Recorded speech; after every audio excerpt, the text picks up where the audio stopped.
Good afternoon, ladies and gentlemen. No matter where you are, I hope you are well. Welcome to the Beyond Gender Roundtable Discussion on Gender Equity in Architecture with Students, organized by PAM Gender Equity Special Committee, in collaboration with the Malaysia Architecture Student Alliance, MASA, and supported by the PAM Education Committee. The key objective is to have the conversation with the students to identify and address the issue they encounter in relation to gender, to look at ways to create a learning environment that is more gender inclusive and equitable, and to establish the necessary support system. Each students are to have 3 minutes to share their thoughts and ideas.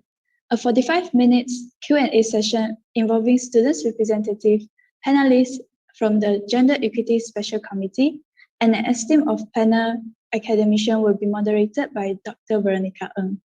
My name is Vinci Laikai. I'm a MASA representative and a Part 1 graduate. I'll be your co-moderator for today. First of all, I would like to thank Archidex 2021 for giving us an opportunity to conduct this session. We are pleased to have this collaboration with Archidex. To begin with, let's welcome our moderator, Dr. Veronica. Hi, Dr. Veronica.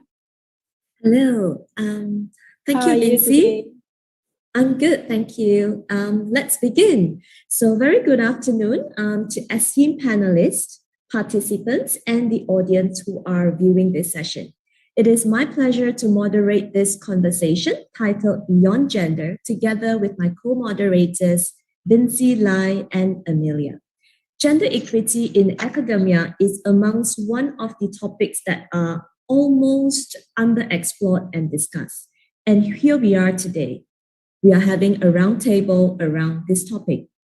Today, it is our pleasure to have with us the chairman of PAM Gender Equity Special Committee, Dato' Architect Tan Pei Eng, and a spread of panelists comprising of Dato' Architect Izumi Harzani, President of PAM, Architect IDR Alice Leong, PAM Honorary Treasurer and Co-Chair of GE Committee, Ng Chi Hin, Co-Chair of PAM Education Committee, Architect Chua Chi Ching, Associate Director, HMSK Architecture Sendirian Berhad, Mr. S.T. Ng, PAM Gender Equity Special Committee Member, Architect Wui Lok Kwang, Principal of Wui Architect and Part-Time Lecturer at UPM, Architect Lim Wei Shan, Principal of Lim Wei Shan Architect and Senior Lecturer at Taylor's University, Architect Datin Seri Dr. Norina Muhammad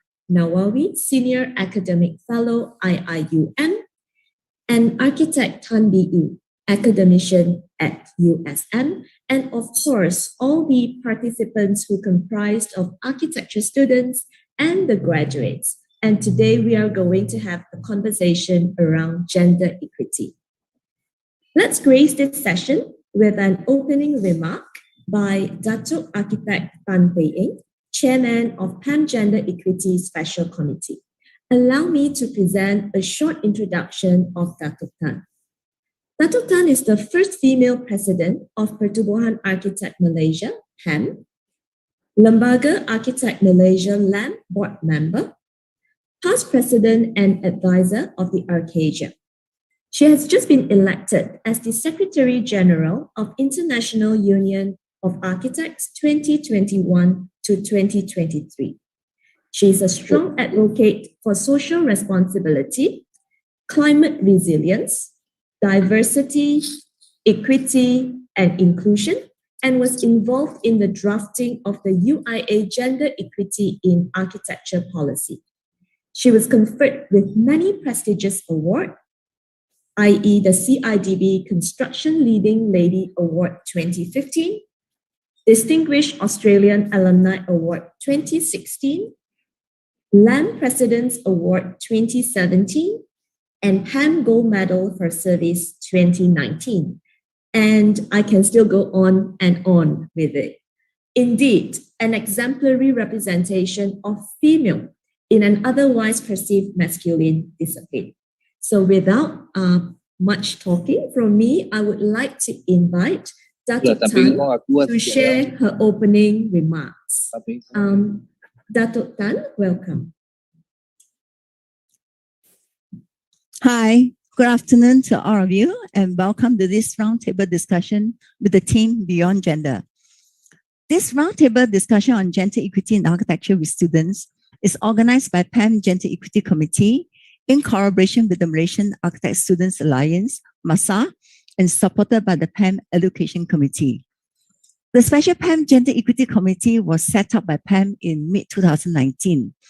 The main objective is to collectively pool our resources, experience, and energy to promote the culture of inclusion within the profession, address the ongoing debate on gender disparity, and recognize the importance of contribution, not only by male, but also female architects to the architecture profession and the built environment.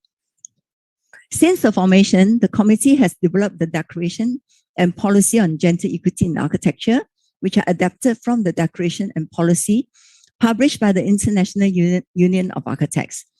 We believe that the policy will be beneficial not only for the empowerment of female in society, it will also encourage more female participations in the profession and promote diversity, equity, and inclusion. We have compiled the PAM membership statistic for the last few years. The percentage of female students has increased progressively and substantially over the years, and is currently close to 50%. However, the percentage dropped to 37% for graduate membership and dropped even further to only 20% for corporate membership. This condition is not unique to only Malaysia, but also for more developed countries such as Australia and USA. In addition to that, based on the gender equity survey we conducted in early 2020, we noted that the response on gender perspectives vary accordingly to the different age group. As such, we mooted the idea of conducting a dialogue with the students.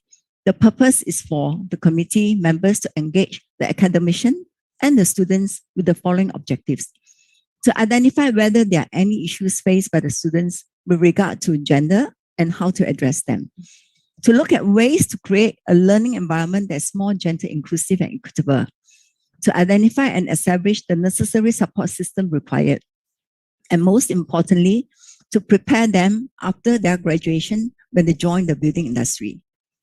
In preparation of today's dialogue and to make today's discussion more meaningful, a special survey was also conducted with the students on their gender perspective based on a similar survey that was conducted previously. The results collected will help us identify the obstacles preventing the achievement of a better and more dynamic studying environment. Dr. Veronica, who is also the moderator today, will share with you the results of the said survey, and this will form part of our key deliberations today. I wish to reiterate that gender equality, which is under the UN SDG number 5, is not only a fundamental human right, but a necessary foundation for a peaceful, prosperous, and sustainable world. As such, we all play a critical role in emphasizing and raising awareness of the importance of including gender balance perspective in all the policies and activities, having a more inclusive approach and diverse leadership to forge the path towards the transformation to make the world a more equitable and inclusive one for all. So let us all work together to make it happen and make a meaningful difference. And thank you. Thank you, Datuk Tan. As anchored by Datuk Tan's opening remark, let's begin our conversation. But let me quickly share the format of how we are running this roundtable. So first, I will share a short report on the gender equity survey conducted in 2021 that flows into the conversation amongst the participants as well as the panelists in this session. And we will frame it around 3 topics. Myself and my co-moderators, Amelia and Vinci, will facilitate each subtopic, comprising of first framing the topic, and that will be led by myself. And subsequently, Amelia will facilitate the student sharing and response by the panelists. And thirdly, Vinci will then carry through the session with Q&A to allow for the session to flow organically. And I must emphasize that an organic flow is our objective. So without further ado, I would like to share my slides to bring you through some of the salient points arising from the gender equity survey conducted amongst the students as well as young graduates that have just recently completed their architecture education.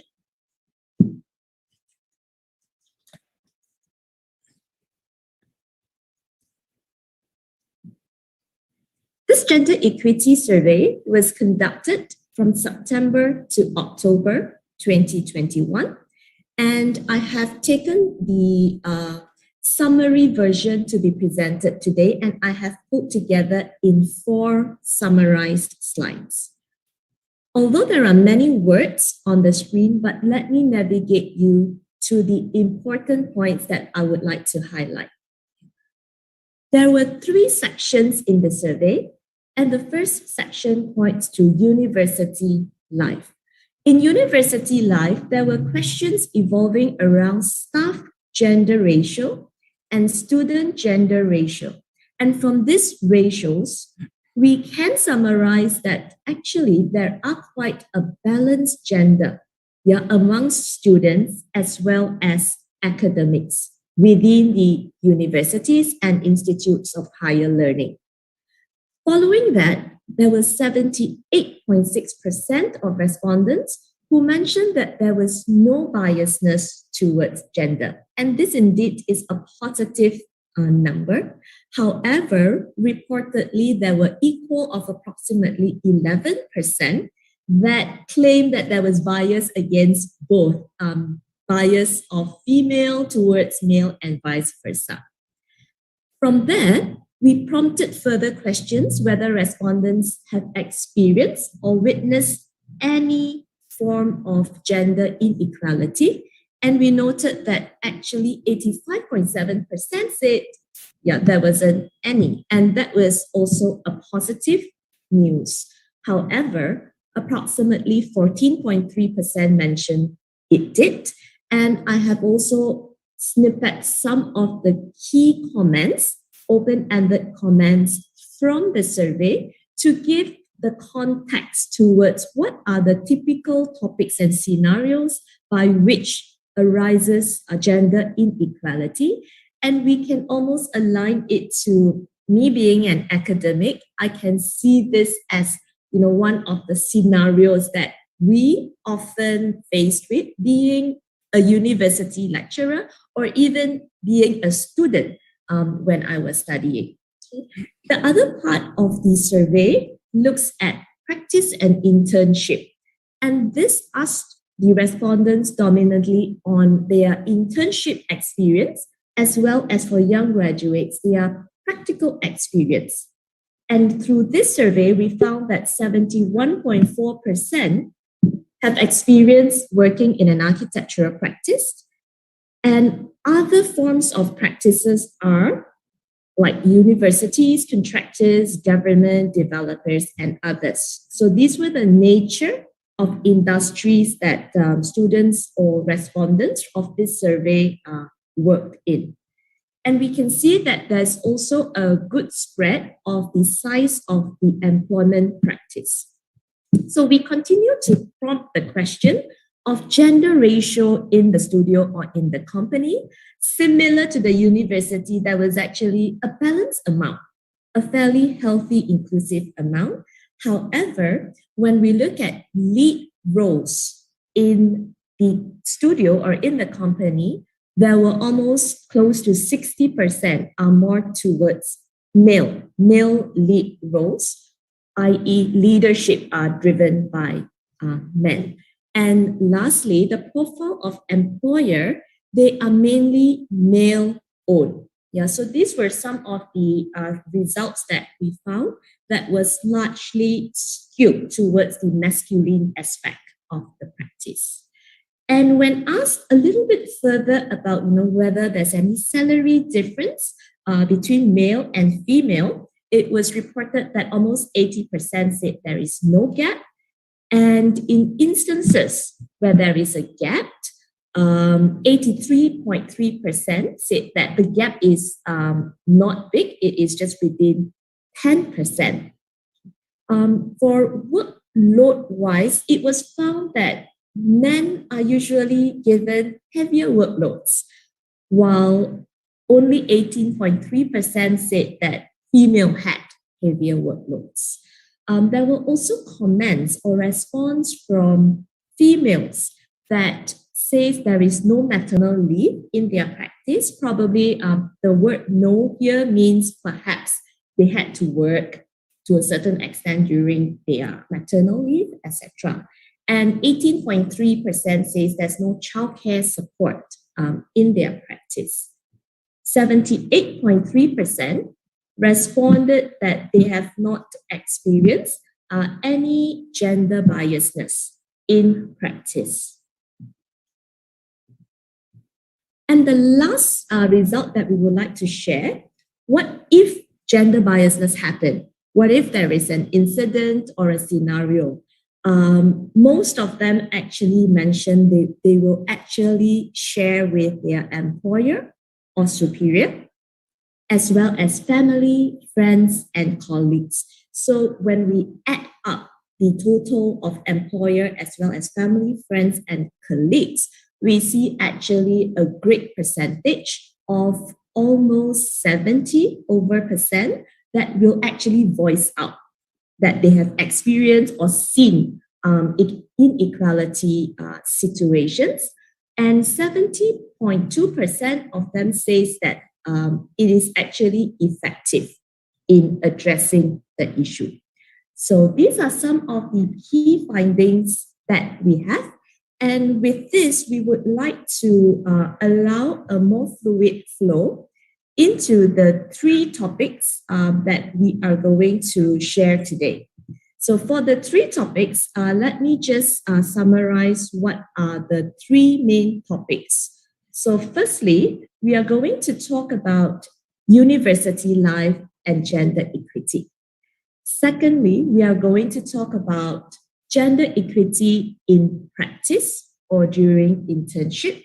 And the third subtopic we are going to share on how are the ways that we could actually address, either from an academic perspective or a practice perspective, looking from the whole idea that students will simultaneously move on to the practice world. And it is indeed important to understand the context and actually prepare for this transition. So, drawing from the survey report, as I've mentioned, we will start with the first subtopic on gender equity in university life. So there are many people who have defined gender equity in many different ways. Yeah, some would see it as a cultural construct. Yeah, gender is culture bias. Or some may think that gender equity is very much about social construct, while some will see it from a more professional perspective, and there are many, many dimensions to gender equity. Although the report shows that 78.6% said there is no biasness in university life, but perhaps there were situations in the university that our fellow students and graduates here today, the participants, you may have experienced certain gender equity issues when you were studying or when you were communicating with your lecturers or when you're just merely talking amongst your friends. So I would like to frame the question as, what is gender equity to you in the context of uni life?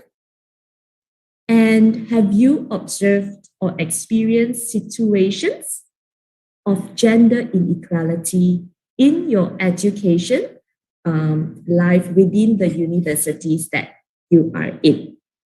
So with that, I would like to pass on to my co-moderator, Amelia, to take over the floor to start the sharing session. So Amelia, over to you. Thank you, Dr. Veronica, for that introduction. And once again, my name is Amelia, and let's just jump right into the session. So echoing from whatever Dr. Veronica just mentioned, based on the theme of gender equity in university life, I would like to invite the participants to share their thoughts on this. So let's hear from Yashodan, your perception of the topic as a current student. Yashodan? Yes, good day, everyone. Thank you very much. I'm Yash from Taylor's University. I'm in semester 5 of part 1.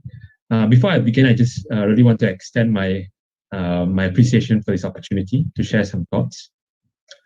So firstly, I'll just talk a little bit on some of the thoughts, just some thoughts that I had on gender. So traditionally, the meaning of gender had reflected the male or female biological division of a species. But looking at linguistically, gender as a noun has been used to create classes of pronouns like he, she, man, woman, correlating to sex. But the number of genders has varied.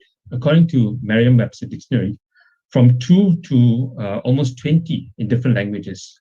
And so when we take one example of a language, for example, in Sanskrit language, this language has formulated pronouns quite fascinatingly. I'll give a specific example, but basically one would notice that the woman comes before the man. In the grammatical construct, unlike the English grammar, where the pronoun for women, or rather the man, is the root for women. So please excuse the inaccuracies of pronunciation. He in English is Eshaha in Sanskrit. She in English is Esha in Sanskrit. The feminine called Ka in Sanskrit consequently becomes the root for Kaha, that is for masculine. So this translates to the idea that a cultural construct of a language informs us of the social status of the genders, and from the ontological understanding, what society thinks about the gender, in terms of what power versus gentleness, intellectual versus emotion, and what none means in relation to masculine versus feminine. The aspect of equity, according to Merriam-Webster, points towards fairness and justice, as opposed to sameness and equality. So, bringing this to gender from the metaphysical context, equity in this context of masculine and feminine traits should be seen from the perspective of the value they bring to society. And from my experience in uni, there might have been a proclivity of my female classmates towards social spatial elements, while many of my male classmates tended towards the masculine aspects, intellectualism, and breaking down into structural elements. So it is to ponder that when these values of masculine and feminine are viewed in the architectural process, equity to me should be beyond looking at the aspect of just the physical and biological social differences, and perhaps on the idea of nurturing the innate uniqueness that ancient wisdom has taught us, where each student may bring out their natural and natural sides of this duality.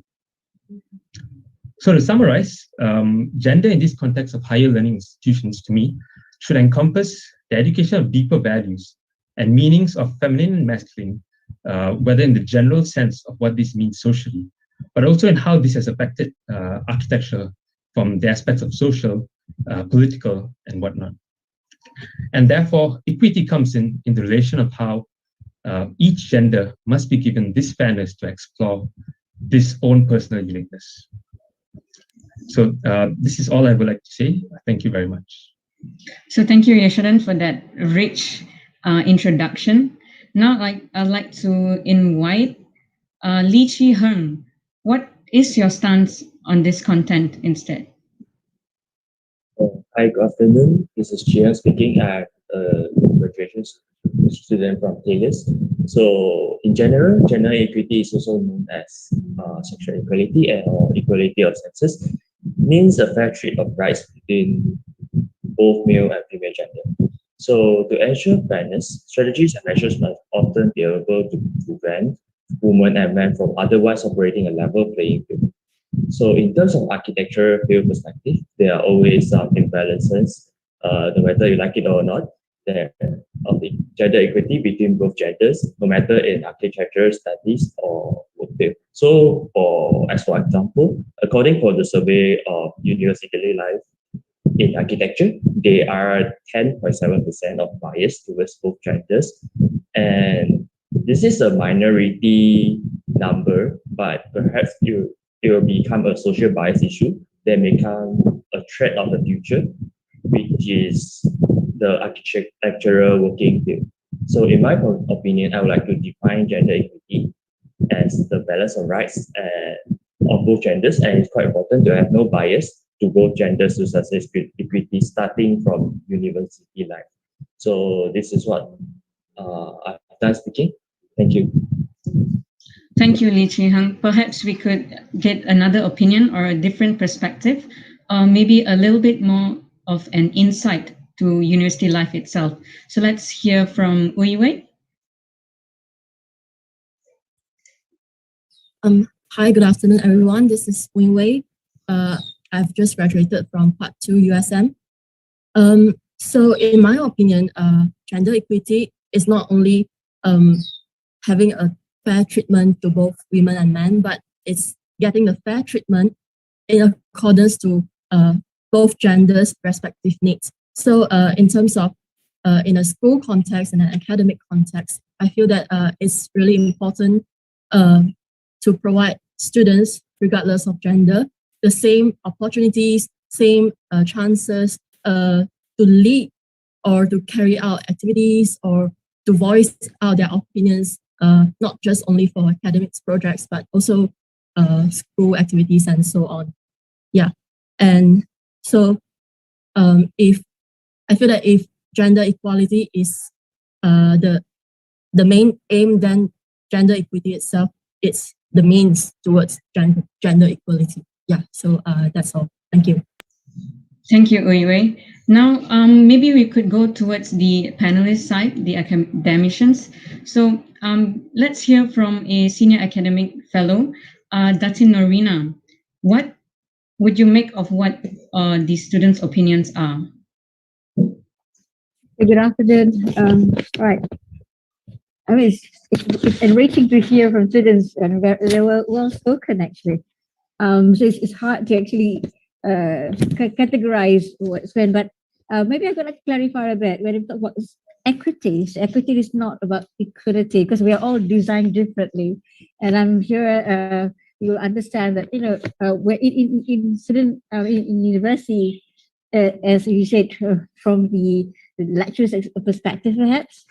That we see students, yeah, as just generally as students, we don't really see male or female. So I think perhaps perhaps it is becoming if you do not expect, or rather maybe it is based on the past experiences of the different individuals, that you may find that there is a bit of a biasness in any of this.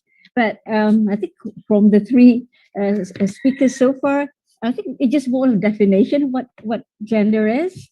I think we can go perhaps describe more, but I think it has to be clarified that it is about looking objectively as far as the education is concerned, and each one of us have a different capacity of learning, so it's more to merit.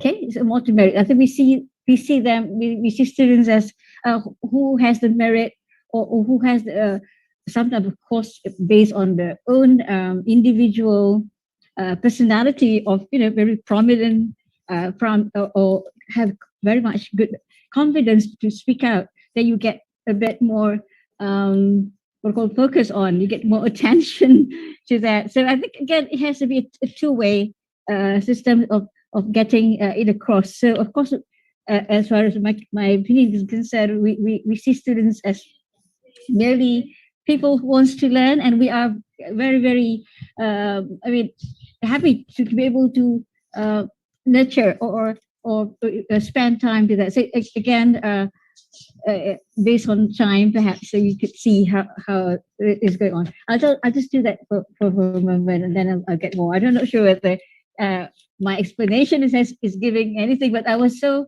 impressed by most of the speakers today. I'm sure they'll be better on future. Thank you.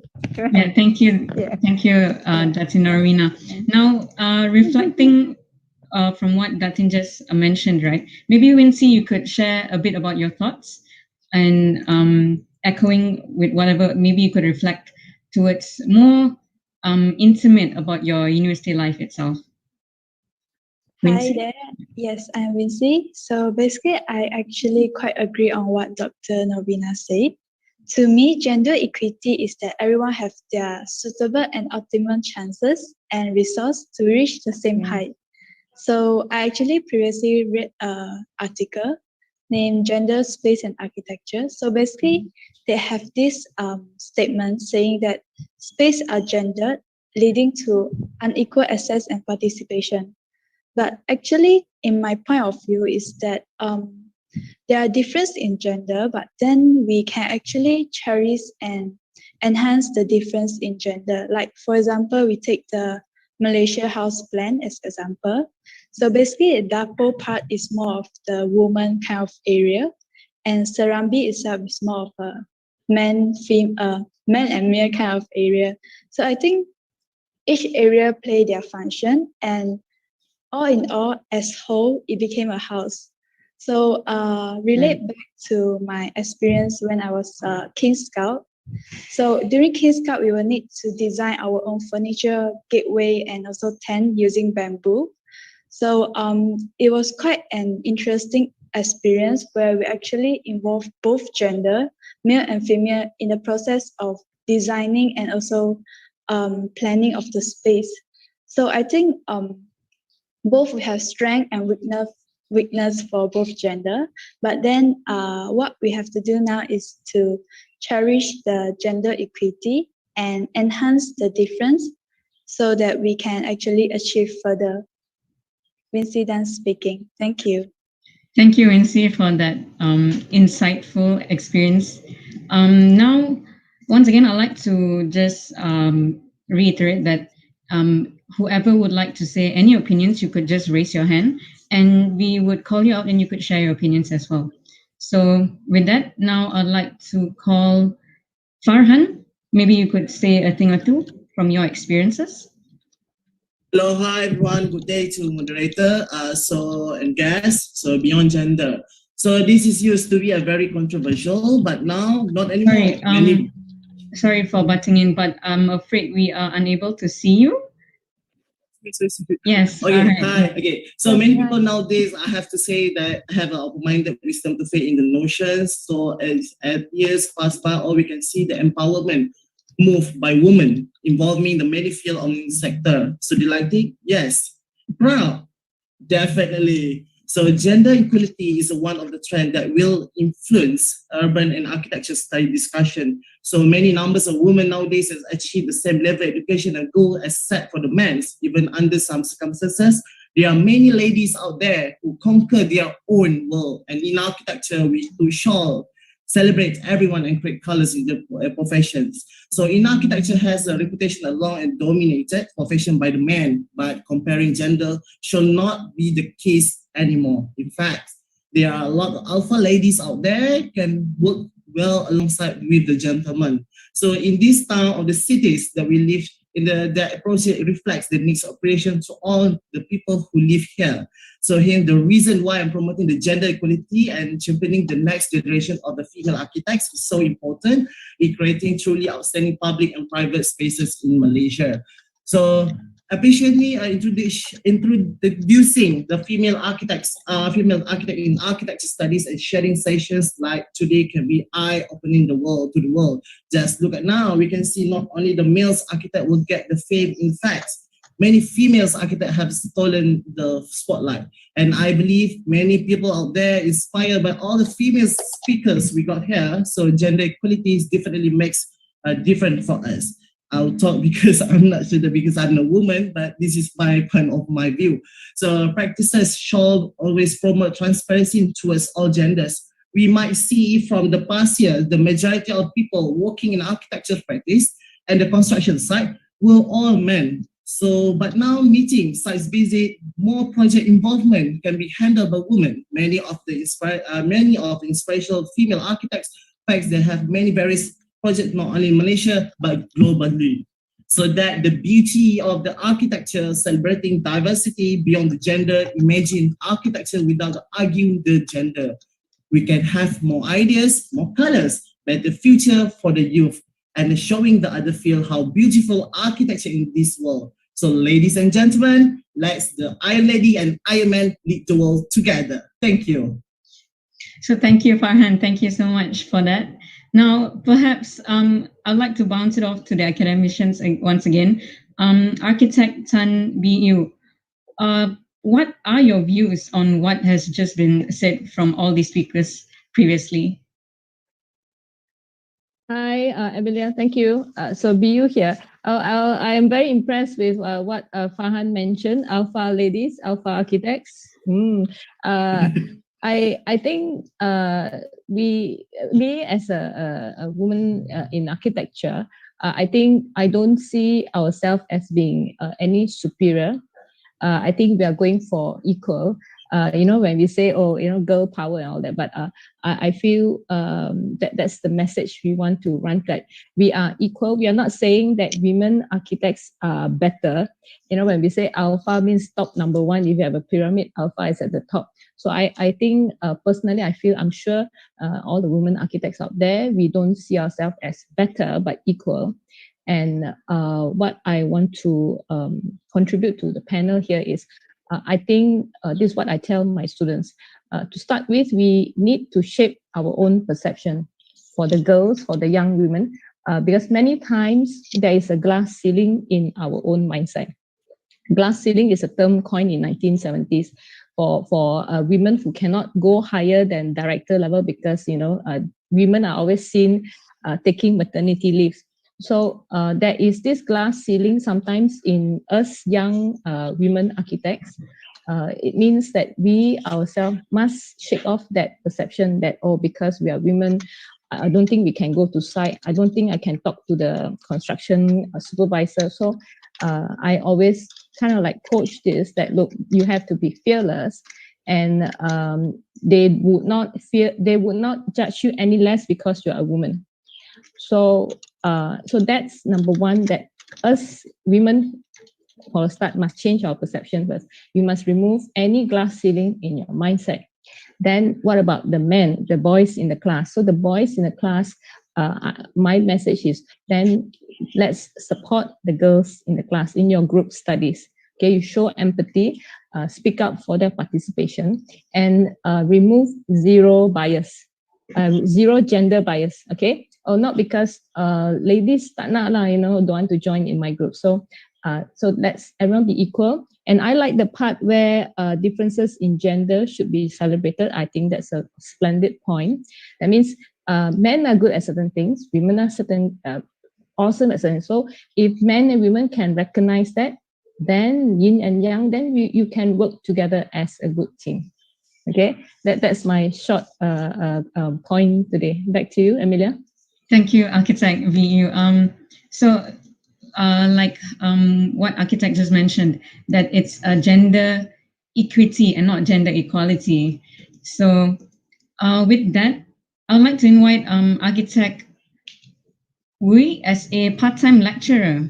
What are your sentiments for this topic we have? Sorry, is Architect Wui not present? All right, perhaps I would call upon a senior lecturer instead, Architect Lim. Yeah, thanks, Amelia. I'm Rishan from Taylor's University. In response to Architect BU's statement, right, as a lady or as a woman architect, we don't see ourselves better. But I would like to have another statement. As a lady, we don't see ourselves special or different. Yeah, so we can't expect that people, especially the male, treat us differently or special. Yeah, as a lecturer, personally, I have no preference in selecting class representative. Yeah, for every semester, I will have a male or female class rep. Yeah, regardless their gender. Yeah, and for grouping, for tutorial grouping, for group projects, we normally don't do grouping looking at their genders. Happens that in one of the bamboo installation project in Taylor semester 1, I have 2 groups of female students, and both groups, Erin and Jessie's group, if those from MASA know them, they did very well, regardless the gender. And also, I will look into gender equity beyond fairness. Yeah, follow up with opinions by student Wei from USM just now. I will look into gender equity. Yeah, I will enhance on balance instead. Yeah, so I will appreciate the differences of individuals regardless the gender. Yeah, either we will appreciate the differences, either it's biological differences or personality differences. Yeah, so for me, individual or the personality is more important than gender. Yeah, thank you. All right, thank you, Architect Wei Shan, for that. Again, let's move around, let's discuss around the topic of gender equity in university life itself, and not about maybe the theoretical side of gender equity, but instead of the personal side or personal experiences that we have experienced. So on that note, I'd like to pass it over to Wincy. Let's open the floor to the Q&A session. So over to Wincy. Hi everyone, Wincy here. So let's start our Q&A. So participants, will you have any question for the panelists? You may pose a general question to the GE panel or academicians, or a specific question to a specific panelist. So do let the conversation flow organically. However, do raise your hand if you have any question. I will address this question to the panelists, or the panelists may also raise your hand if you would like to comment and response to the question.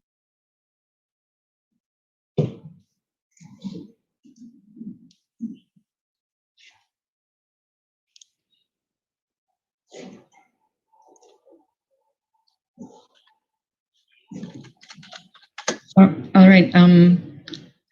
We have Asma right here. So Asma, you could unmute and ask your questions. Hi everyone, this is Asma Amira speaking. I graduated from University of Science Malaysia in 2020. I'm a married woman. My husband is also in my class, was back in master time. So I want to get insight from our experienced lecturers. How would they handle if they have a couple like me and my husband? We were in the same class at the time for studio works and the division of tasks, because in my time we were separated because it's like in the same concept of in office, most of the people, they don't prefer to have a couple or husband and wife in the same company, just because to avoid any altercation. So how would the lecturers see this view? Thank you.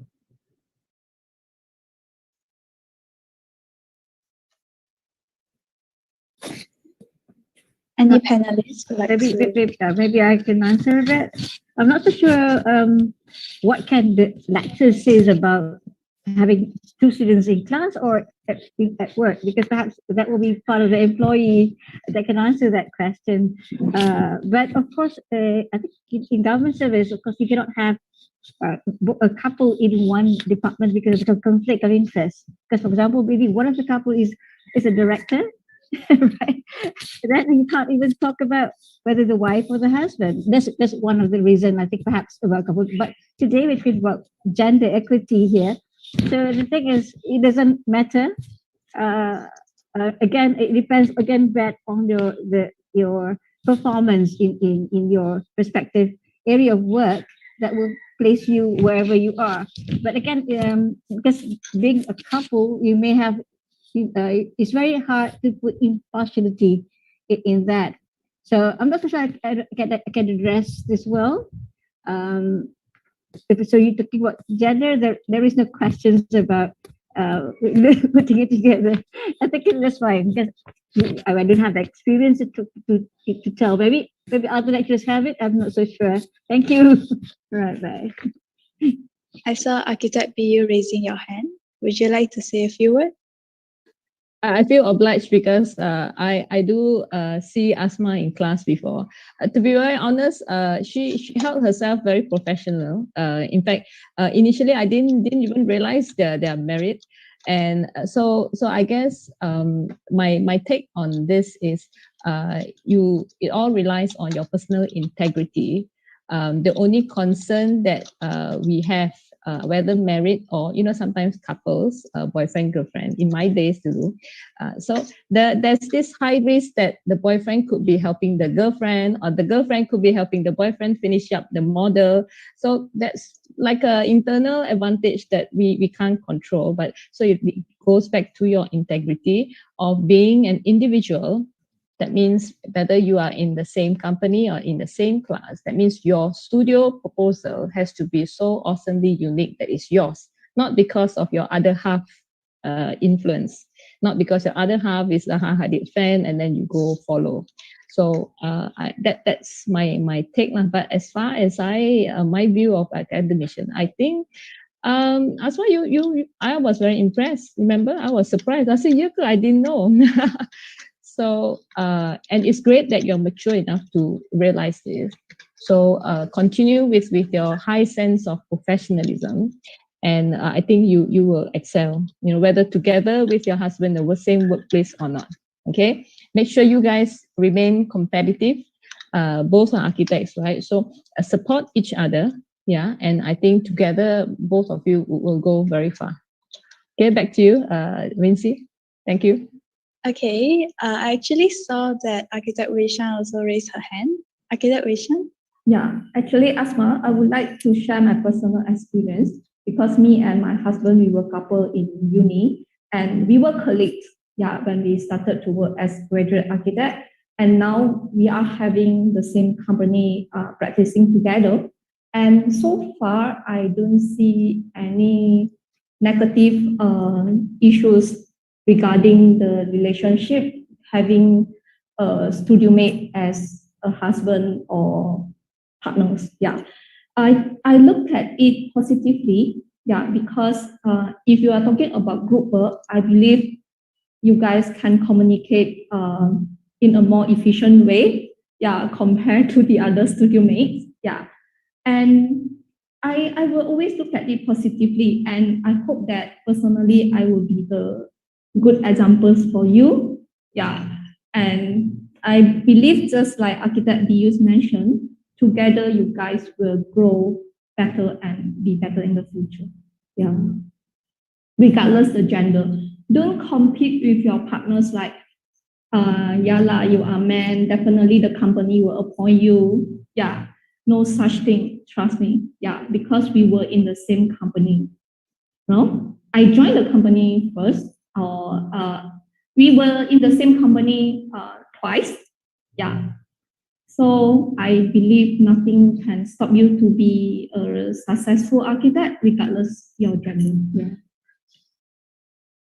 Okay, elaborating from Architect Weishan's thoughts, I actually working with her and her husband, so I totally agree on what she says.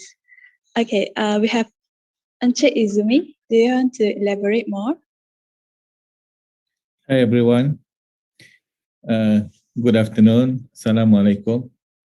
Okay, thank you for giving me a chance to say a few words here. I think Datin Sri Nowina and Architect Tambiu mentioned about equality and also equity. There are a lot of debates about whether should we achieve equality or equity. I think we went to the Ministry of Women before. They say that we should provide equal opportunity. So it should be gender equality. But in our committee, we say that we are a gender equity committee because we believe that equality may not be the right terms and may not be the right move and not the right objective in achieving what we want. So because we have to understand that it's not just about gender, even when we talk about the social status, social races, and so on. I think what we want to have we want to focus is giving them a fair equity so that they will achieve at least a similar opportunity in getting what their objective. Because if we see that, like what Dr. Nowina mentioned, that men and women are designed differently, so we cannot expect that we treat them equally to achieve the same objective. So we must based on equity. So we probably need to assist more towards certain agenda, certain situation, because certain people may need more assistance or need more opportunity to achieve certain status or certain objective. And the other thing that I want to touch, I think Architect BU mentioned about alpha man, alpha woman, but she is beta. The company name beta, I mean. Okay, but there's something that I'd like to share here as well. I think what Asma mentioned, I think she got married in during the study time. The same thing with me. I'm from the same university, same school. We got married early. We got children early. But there's one thing that I probably have different opinion from what Architect BU mentioned just now, that when you are saying that the curriculum is to test the individual performance, okay, bear in mind that individual performance does not exist in real world other than in the academic world. So when you go out there, you are not working on your own. So regardless whether they are your colleagues, your husband, your relative, your children, your spouse, okay, you are working in any way, you are working with somebody else. You are not working alone. If I am at the position of the lecturer or studio master, I will not, okay, stop any student helping another student, because that is the real lesson. It's not just about the education, the academic part, but the survivor. I'm telling you this because recently I got the opportunity to share why A student work with the C student. The C student has a special skill. They may not be good in doing their work, but they are very good in getting people to help them in getting past the examination or the project. And that skill actually developed on how they have certain negotiating power that make them an employer who actually employ the B student or A student. So if you look at that, so it is not about the equality, but it is equity. I'm talking about even in terms of status, not just in terms of gender. So sometimes you have that sort of assistance, facilitation that actually allow you to go further. So maybe we have to relook into it. So it's not just about equality. You have to do it on your own alone. You have to do it on your own alone. Sometimes assistance help to get to the objective. That's my view. Thank you. Thank you, Dr. Architect Izumi. So I actually saw Diana to have, I saw Architect Alice raising her hand. Hi, Architect Alice. Hi, thank you, Vinci. Thank you. I'm Alice. And for Asma as well, for you to know, I'm also graduated from USM. And I totally agree with Dr. Izumi, which happens to be my super senior as well. Yes, it's not always relying on others to help each other. But when you are really in need, then we don't mind to help, because people help you is just by what they want. But totally rely on certain people is not the keyword. You see, what we can do is either the male or females or other genders, because right now the entire world, they already categorize there are 4 types. So it's fine, 4 types, 5 types, or 6 types, in future. But it's okay to that we are in a very good position. We don't mind to actually to challenge each other in a good way and influence everyone to actually to improve and upgrade together. So my mom taught me when I was young that if you are not strong in certain things or you're weak in certain things, you really have to work harder than many, many people. So this actually applies not to me, myself as a female, but I'm looking at it can actually apply to all the genders. So back to the question of husband, husband, wife, or boyfriend, girlfriend, the same things. Well, I don't think in this industry only, but in many, many industry. And just yesterday, I bumped into a group of people and having, some meals, and it was quite interesting when they are talking about that so and so rich man, the husband, and then the controlling is actually the wife, and the wife is very powerful. And some even suggested, it's a joke way, suggested maybe she should focus and open up the schools to focus that, so don't focus on this. And others will say, oh, then she'll train more women like that. I think both ways is also good. Either she, invents into education to train people, because she's a strong lady, and she can eventually continue in this industry. It will show to other side of the gender that if she can do that, and it doesn't mean that she's more advanced, more intelligent, or more smarter than anyone.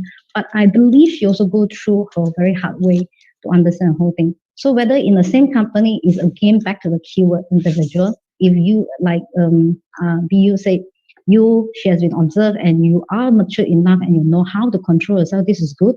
So I don't think it will affect you even though you're in the same company. But certain people are not. So we can't expect everybody in the same situation. So like what Datin Nodwela said, yes, in government and even some in the private companies, they also actually have this kind of policy. There are reasons of certain reasons also, because they are looking into much more bigger aspects and much more bigger scope also. But of course, they are always an exceptional case to case basis. So if you can actually, maintain your good, the strengths of yet, and you are mature enough to do what you think, I think is no harm for that. That's all from me. Thank you. Okay, thank you, Architect Alice. So we would like to move on to the next topic. Wait, sorry. Okay, I saw Diana raising her hand. Do you have any question, Diana? Yes, thank you, Howie. Basically, my name is Diana Binti Arifin, and I am a Part 2 graduate from USM. So basically, we have seen so many movements with regards to the gender equity recently. And however positive we want to be about this, it is not easy to change one's perception. And with my own experience I had as well, it also changed my perception of where I do feel that the roles of leadership are not only meant for men, and detailing works are not only meant for women. So the question is here, do you think we should embrace the individuality more or give more chance to the less requested gender? So thank you. I'm done. Yeah. Can I answer that? Sure. I think I want to elaborate a little bit more on the true meaning of gender equity. Gender equity, when we talk about equity meaning, we, as all of you rightfully say, we are all born differently. We have our potential, we have our weakness. And over the years, female are very underrepresented. So if you talk about gender equality, meaning they're going to treat us the same way, but the fact that our starting point is already miles behind. So for you to give them equal opportunity, they will never be able to catch up. So as I say, I think I repeated this in many forums. You have a picture where you have a fence, where you have a very short people and you have a very tall people. Equality means you give them the same height of stool for them to stand to watch a game across the fence, right? This is equality. But the person who is very short, even you give them the stool and they stand on the stool, they're still unable to watch. Equity means you recognize that the fact that they're so underrepresented, they're so far behind, you provide enough assistance to give them an opportunity for them to enjoy the same benefit as the rest. So you give them a higher stool. So end of the day, we're talking about equity for the time being. Eventually, we're hoping that it will lead to equality. That's the reason why when we went to have a dialogue with the Ministry of Women, they keep talking about equality, but we actually told them that equality at this moment is insufficient. When we reach a point where all of us are at the same level, then you talk about equality. Of course, end of the day, we want to be given equal opportunity, right? But unfortunately, at this moment, we're still so far behind. So we need to look at equity. We need to help each other. And that's the reason why when we look at the policy on gender equity in architecture, we look at how we can provide a platform to give more opportunity to promote women's involvement. Not that we're giving them special treatment. We're just wanting to give them an opportunity for them to be able to catch up eventually. So that's the reason why we really talk about equity. But we are also moving away from gender equity. We are now looking at diversity, equity, and inclusion. Because this world is not just about male and female. Even within male, you have people who are less fortunate as compared to the rest because they come from different social background, right? Even the female themselves, you have a very female that's from a very wealthy family that has got a lot of influence. Of course, the starting point is well ahead of the others, but you also have female who are less fortunate. So we are talking about diversity, equity, and inclusion. This is the direction that we want to move forward. Yeah, thank you. Maybe I can add a few words to echo what Dato Tamping has spoken. See, equity at the center of diversity, equity, and inclusion is, as Dato Tamping correctly mentioned, is more than just gender. That's why today's topic is beyond gender. I think the fact that we have this webinar is to create awareness among everybody. For students, you are going into the workplace very soon. You need to recognize what is inequality, what is a good company to work in, where they recognize your potential. So to sum it up, what actually is, how do we achieve equity, not just gender? If you look at the three letter, diversity, equity, inclusion, I like to give an analogy. Diversity is, there's a dance party, everybody is invited. Whether you're tall, you're short, you're male, female, you are Malay, you are Chinese, you're Indian. In order to achieve diversity, the company will make sure there is diversity in the people they hire. So different people are invited to the party. Very good, right? But does that mean that this company achieve equity? Then you look at the end part, the I, inclusion. You can have diversity, hire different background, different people, different sexes, whatever, but some of them are not invited to dance. Yeah? Dr. Izumi just mentioned about A student, C student. Yeah, and then I think the important thing is that recognizing individual potential, giving people a fair chance to realize a potential, invite them to the dance is what the ultimate aim is. When you do diversity and inclusion well, equity will take care of itself. Okay, the other thing I also want to highlight is, a lot of the time, we want to segregate ourselves. We keep talking about, women architects and all those things. We actually self-branding. End of the day, you yourself must go beyond that.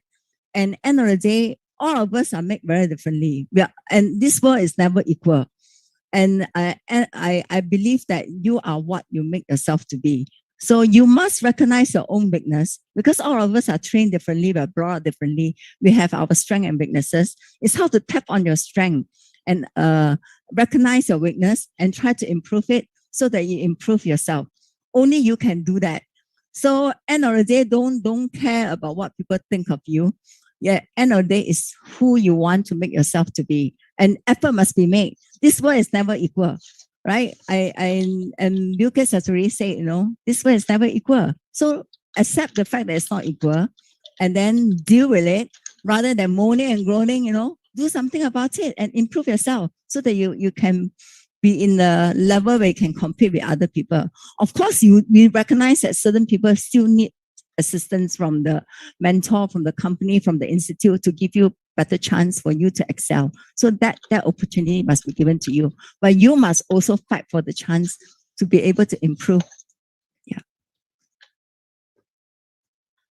Thank you. I totally agree on your opinion, both of you. Okay, so thank you all. Be mindful of the time. I would like to bring our focus back to the gender equity subtopic 2. Over to you, Dr. Veronica. Hi, thank you everyone. It has been such an engaging subtopic 1, and I noticed that although we are trying to limit ourselves into the first topic on university life, we cannot help but actually integrate so many things into that, and that's totally fine. As we have mentioned earlier, we should try to have a conversation in an organic manner. But in order to be focused and contribute to the student conversation, I would like to bring our attention back to start with subtopic 2 and then let the floor flow again. And I'm sure we will get back to similar questions and responses that we all have. Yeah. So thank you, Amelia and Vinci. Let's move on to the second subtopic. And to me now, it is clear that gender equity is an art. It's even more difficult than architecture.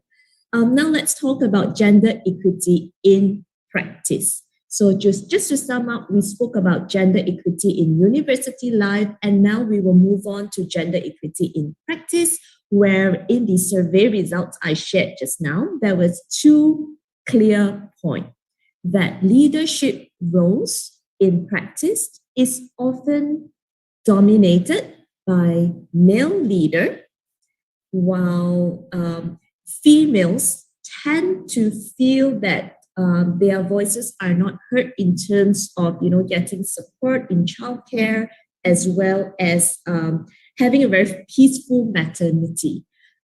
Also, to top that out, a lot of employers are actually male bosses. Yeah, so with that, I would like to open the floor again to our conversation. First, with a structured conversation leading to a more fluid one. Yeah, so I'll pass it on again to Amelia. Amelia, over to you. Once again, thank you, Dr. Veronica.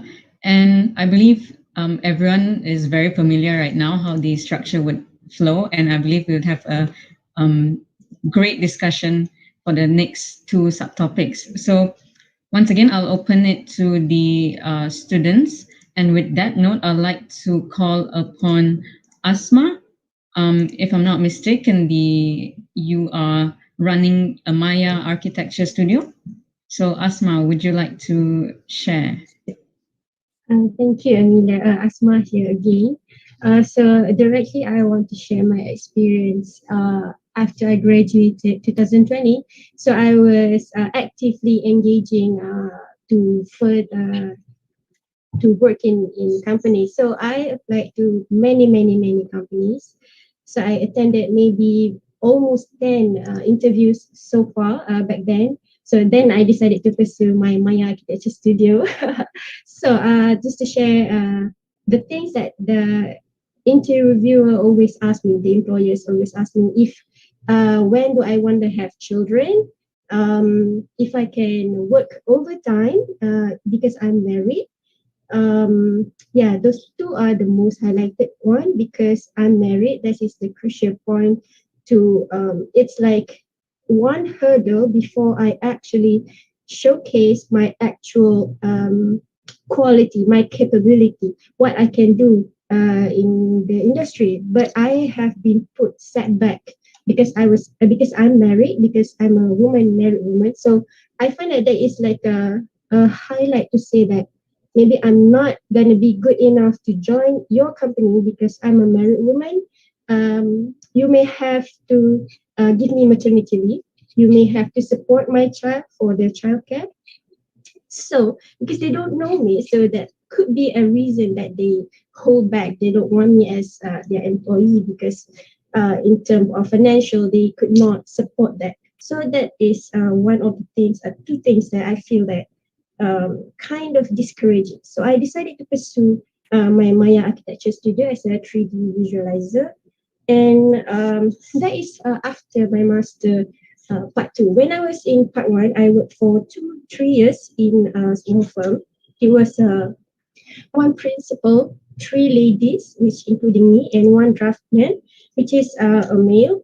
I had a good time over there. I think I learned a lot of things from my previous boss. He's like my I would say like a model, because like a role model, because he didn't really like put me in a certain situation and limit me into certain tasks because we were given as much as opportunity as we could get, like going to the site, engage with contractors, clients, and I was happy at the time. Yeah, that's it, my take. Thank you, Asma speaking. Thank you, Asma, for that. Perhaps we could look at this from a whole different perspective. With that, I'd like to call Edwin, who is currently studying part 1, I believe. So, Edwin, would you like to share your thoughts on our second subtopic? Yes. Hi, Edwin here. So I think in terms of gender in the industry, I mean, I'm still studying so I'm not really I don't really have much experience, but this is what I hear from other people, a few of my friends that face a lot of issue when it comes to not really big issue, but then it's like when gender is being played in industry, right? We get to see like a lot of other industry sites that they are not having that mindset yet of this gender equality thing, right? So they don't really like they really judge people by or trust people based on their gender. So I think there's like still a lot of struggles happening around like currently where people like contractors, they don't they always avoid trusting female workers, right? And then wherever the female workers, they already have they have the capabilities, they already know the specs, they know everything, and when they like relay the information to the contractors or these kind of people, but then the contractors just like don't believe her, and they just like straight away ask the other workers in the architecture industry, right? And they always ask like other people, they always ask like the males. So this is just like my observation from what I saw from one of my friends' experience. But from my own experience, my 6 months intern, I think it really depends on the firm as well, and it really depends on who you are interacting with and who you're working with outside. So I guess right now we still have this issue, but I guess it's very important to make it like an awareness towards the younger generation. So as soon as time slowly pass, I think more and more people will start respecting people regardless of what your gender is, and respect you as an individual, and like they know you are someone who's capable because you are capable, not because of your gender.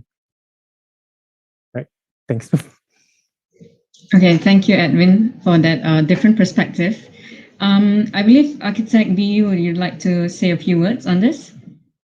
Yeah, I just want to respond to Edwin's observation.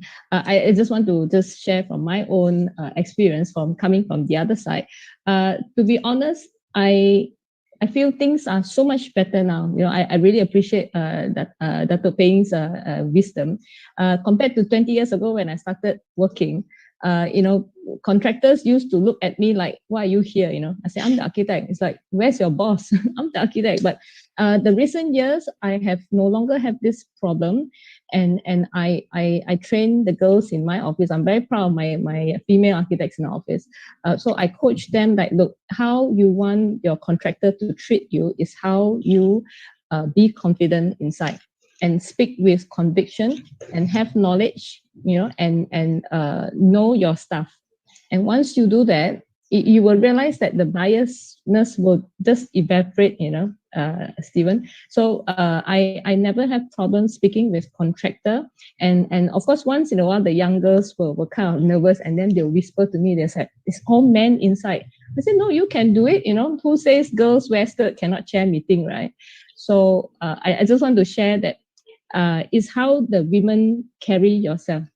So when I first started, I used to think that as women architect, we have to man up. So I used to wear pants, like have to fit into the men's club. But I think lately, I feel I'm very comfortable, and probably it's because it comes from our within first. So when you go speak to contractor, they know that you know your stuff, and if you the respect has to be earned. I think that's my message.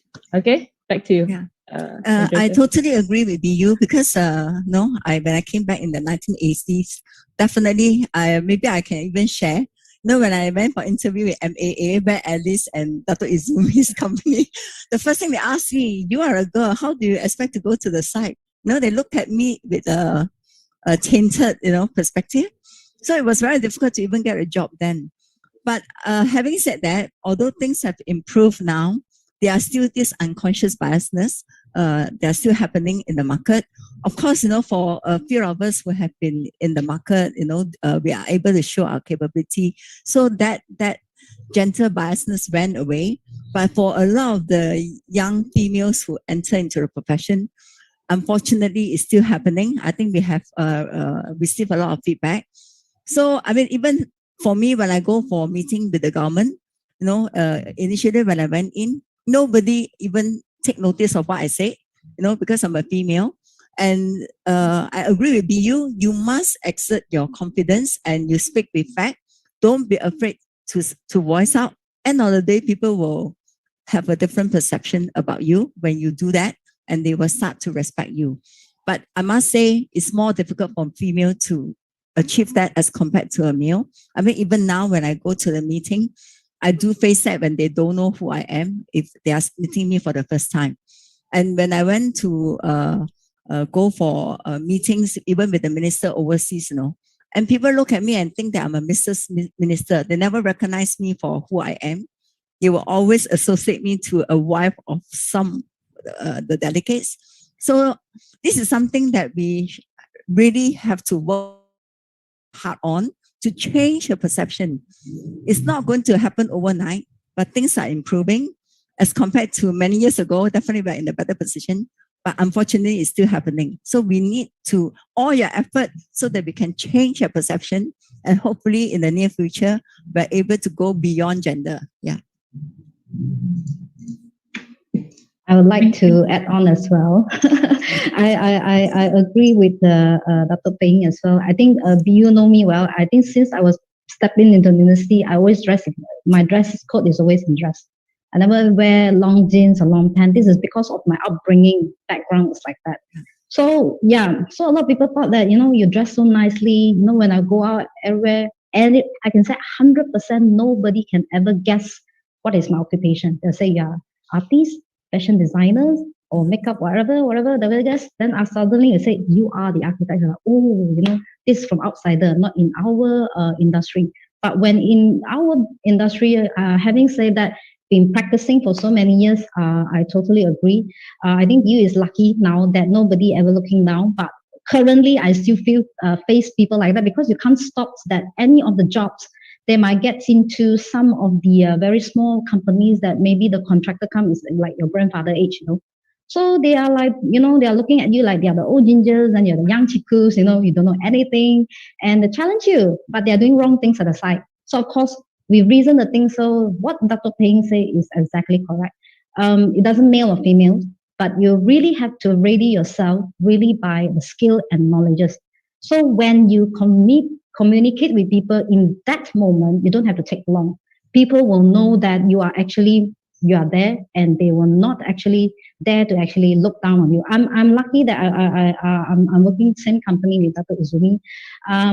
This company is giving me all sorts of jobs. They never look at whatever. So they give whatever projects, I'll take. I can take whatever, as many as I can, until I say I haven't said yet, no yet, So I'm still okay to take so big, small job, whatever, with a building bridge, whatever, I'm so okay. So they are supporting persons that really can perform, not really going to by gender. So even for male as well, you might, this is what I find out actually, even for male architects, you might stand out and having a look like an architect, but maybe the suppliers or maybe the contractors or any of the people, they dare not say anything to you. But truly, a lot of things happens that I get the feedback is, this architect don't know anything. So it happens to the same also. So whether you're female or you're male, it's the same. You must actually complete yourself with all the skills and knowledges, so that either you're in front or at the back, nobody even dare to say that you are just, by the name of the architects, that is important. At least you're lucky you get employed by MAA. I can't even get a job offer from MAA. All right. Thank you, Dato Tan Ping, and thank you, Architect Alice. Perhaps we could bounce back to the students itself. We could hear a bit from the students back again. So with that, I'd like to call Chair Yvonne. Maybe you could share about your perception on this topic instead, and then we could bounce back to Dr. Izumi. Okay, thank you so much for inviting me here today. And I praise the committee effort for doing this survey before this roundtable. And I think that's really highly commendable. And I agree with Dr. V that there are more male leaders compared to female right now in the architecture industry. And I think that we also need to be a bit more skeptical about the results of the survey. Although 85.7% feel that they have never faced discrimination, but that shouldn't eliminate the suspicion that maybe the respondents themselves do not know what is sexual harassment in the first place.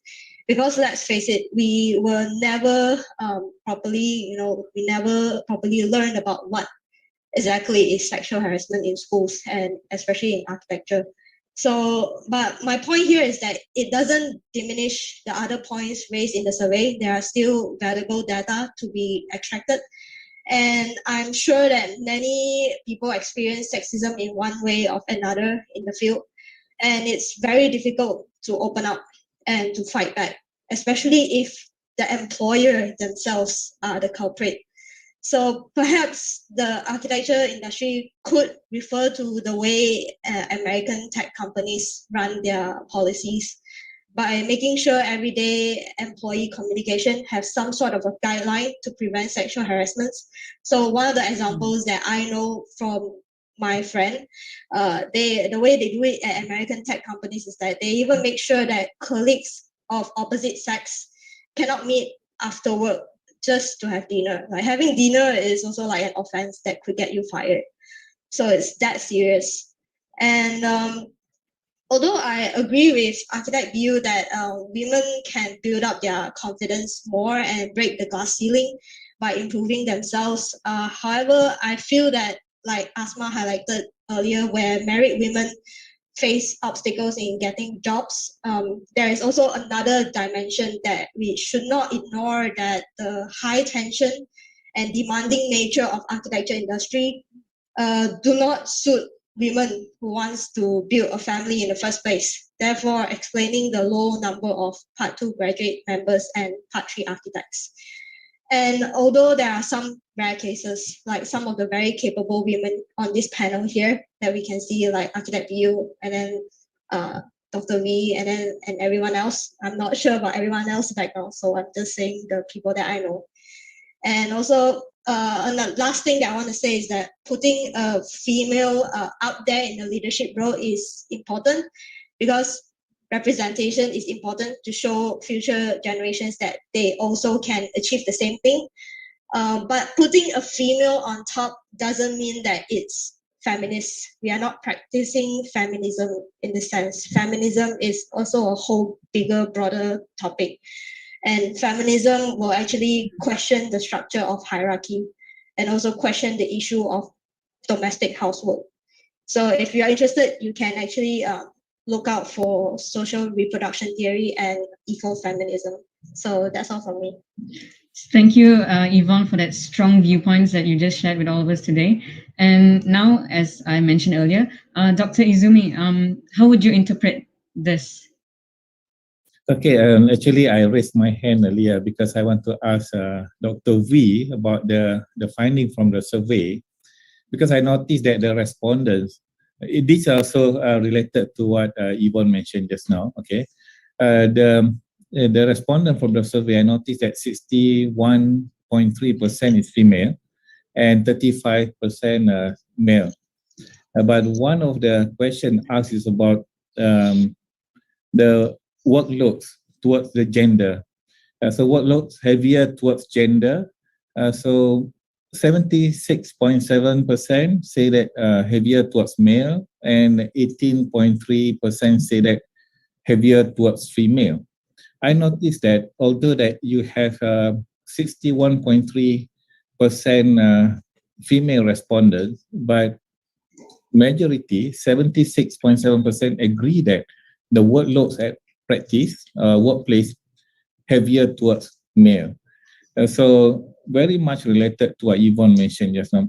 Is this something that negative or positive? Is this a recognition that male should take more workload? Because both male and female, because the majority of respondents actually is female, say that the workload is heavier towards male, and which is 76%. So if I try to recall what we discussed earlier about equity, is this a form of equity that we acknowledge that men should take heavier workload burden because design as such, and that will give more opportunity for female actually to grow, to learn more about what they are doing. Is this something positive or negative? If you do any analysis, Dr. V, on this, whether or this is something that not acceptable, we should make it balanced. Male and female should have a 50-50 workload.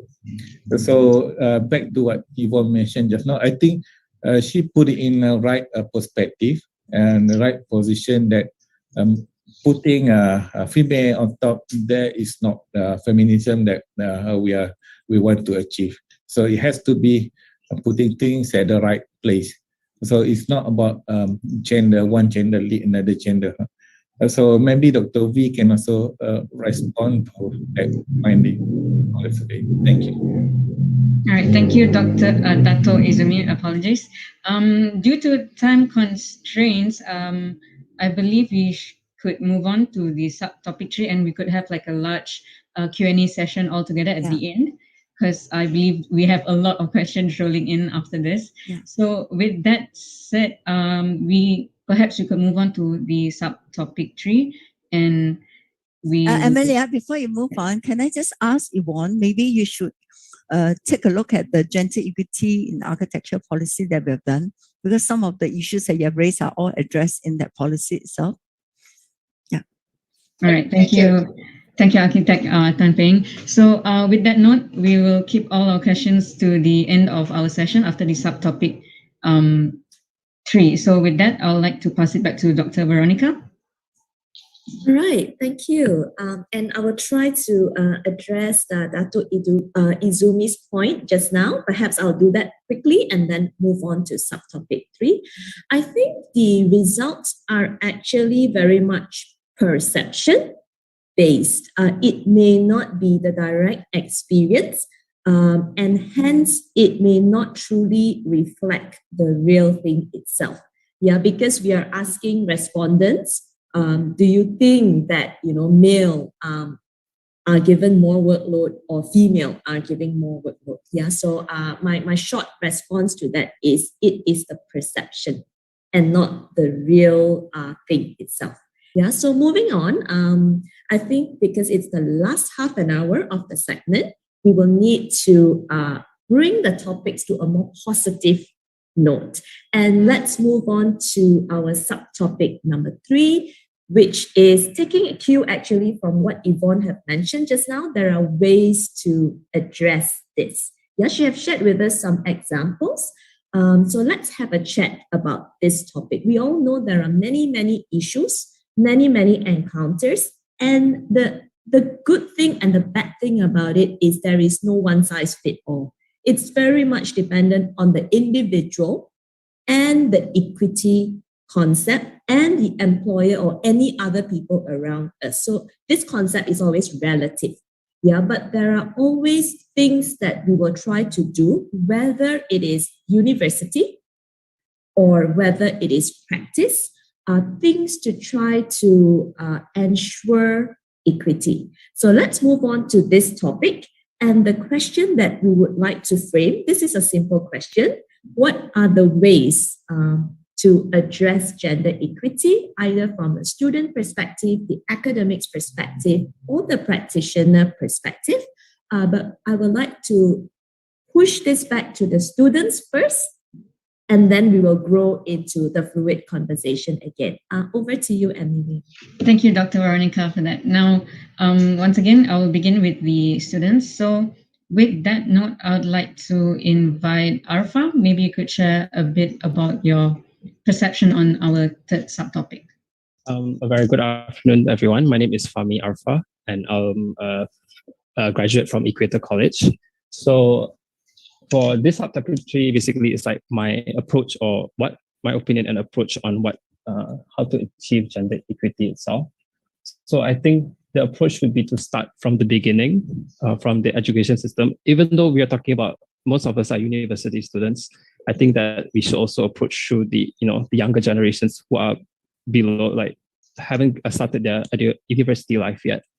So of course, in that way, we also have to change the culture, have a cultural change where even though like in all all the speakers today may have very conflicting understanding, as we know, it's a very complex matter. So so it should have, as we also know that culture is made out of individuals. So we tend to think that male has a more predominant role. So in ways to educate them is to start from the beginning itself. So we can start by encouraging students that they can be architects, especially for the females themselves, female students, because occupation is not a gender-specific role. Male and female both can do whatever they want. They can be doctors, pilots, especially architects, as you can see, like many representative female architects today, and also female students, architects, future architects. So let the female be more involved in more male predominant activities, so that we can produce a more future of our future, so they can learn more about creating gender equity, as also that may have said that he has said that previously, it's getting, those are like the older days, and it's very hard to keep up, to get equality. So we have to start now and through with the young itself. So in this way, we can actually move away from the patriarchy, where we tend to think that male has a more predominant role, female have to do a specific thing and all that. So just relating back to my family life itself, also, like even though it doesn't relate to the architectural field, like my dad is a small businessman, he's staying at home most of the time, so he's doing most of the cooking. And my mom, he's mostly in the office 9 to 5. So it shows like the cultural change. So it is happening now, and even with this talk itself, or having this conversation, it is educating the young itself. So so that's my opinion, and my approach and my opinion. Thank you, Fahmi Arfa, for that, for sharing your sentiments and your personal experiences as well. Now, moving on, I'd like to invite Ui Ling. What's your stance on this context instead? Yeah.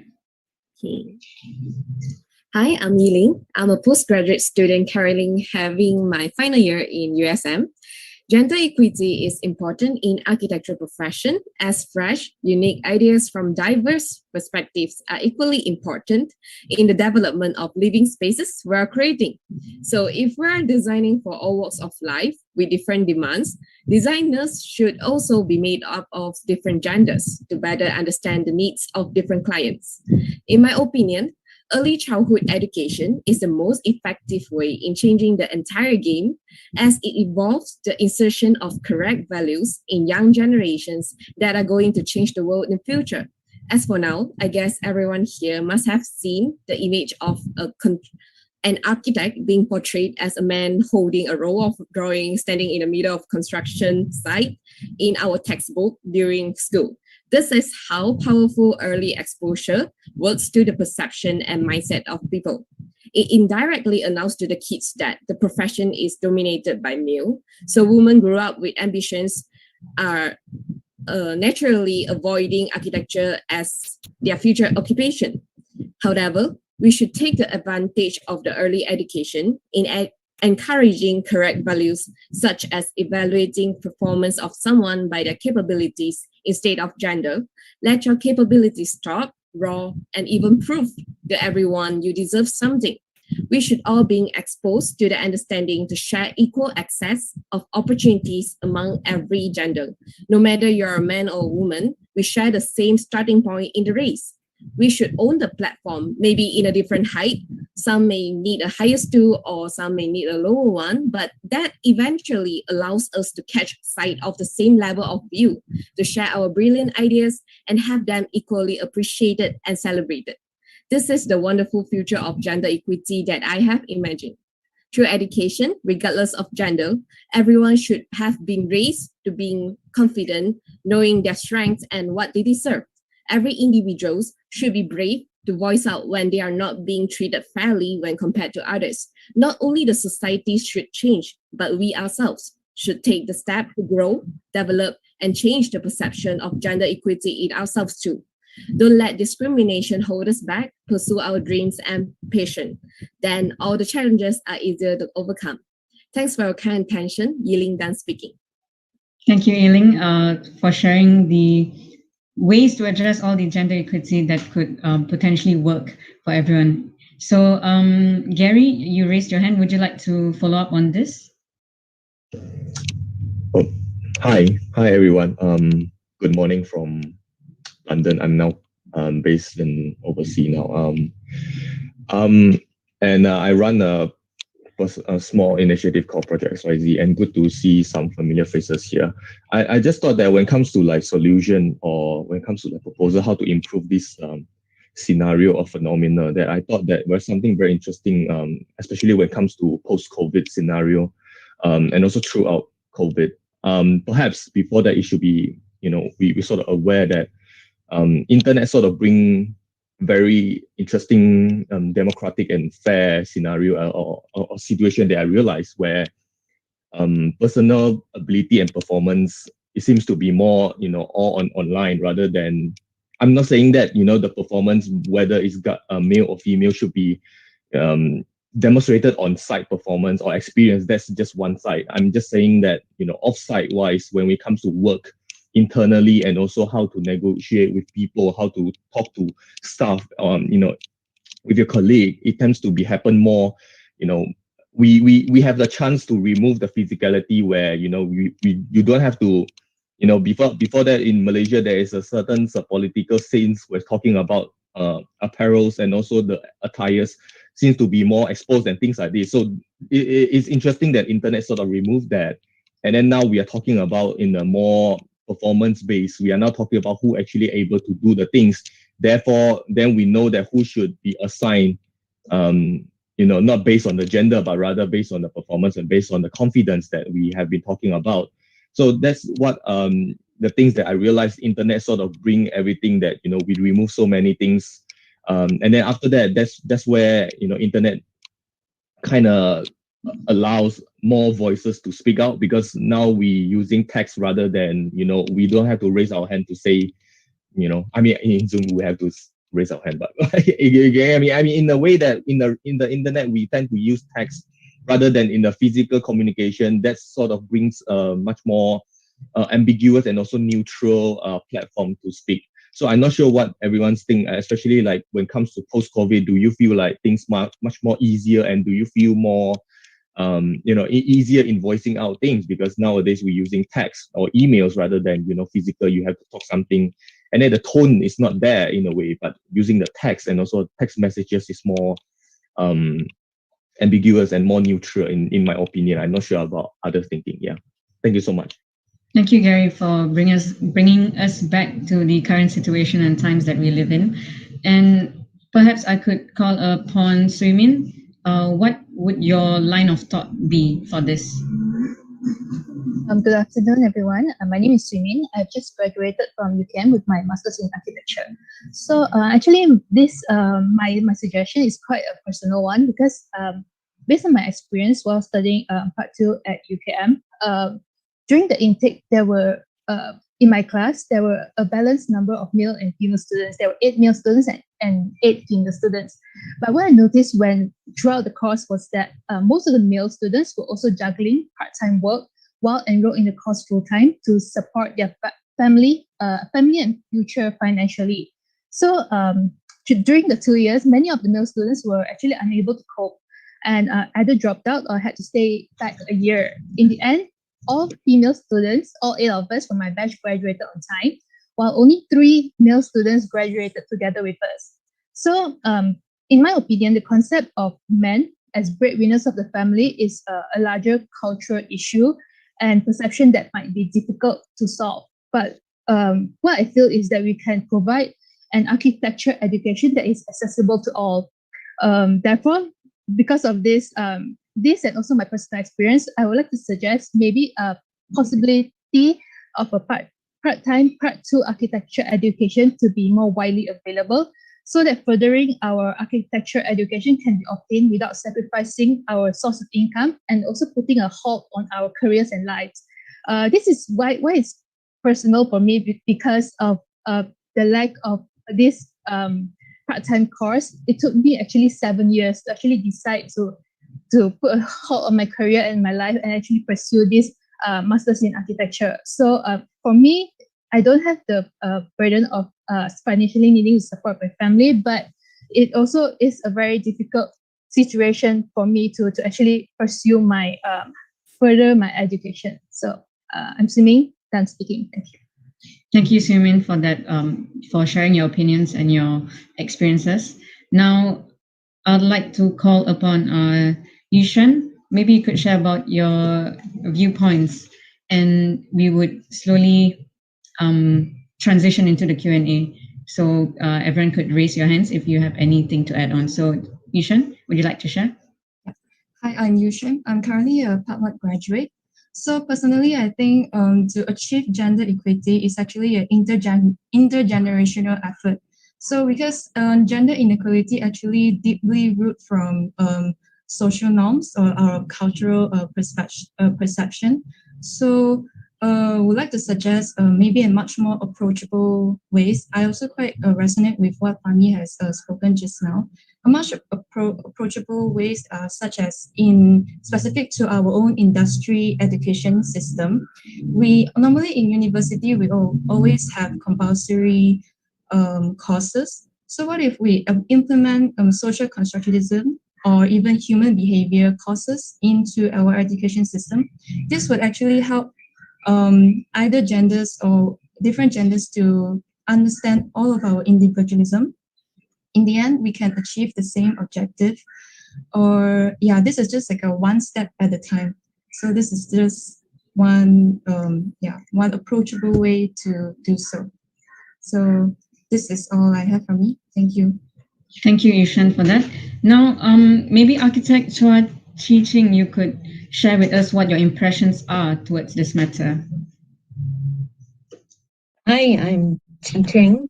Yeah, I'm currently a practice architect. Thanks for all your viewpoints. I think it's quite agreeable to your suggestion on, we shall start from education. So because as you said, gender equity, it's actually value.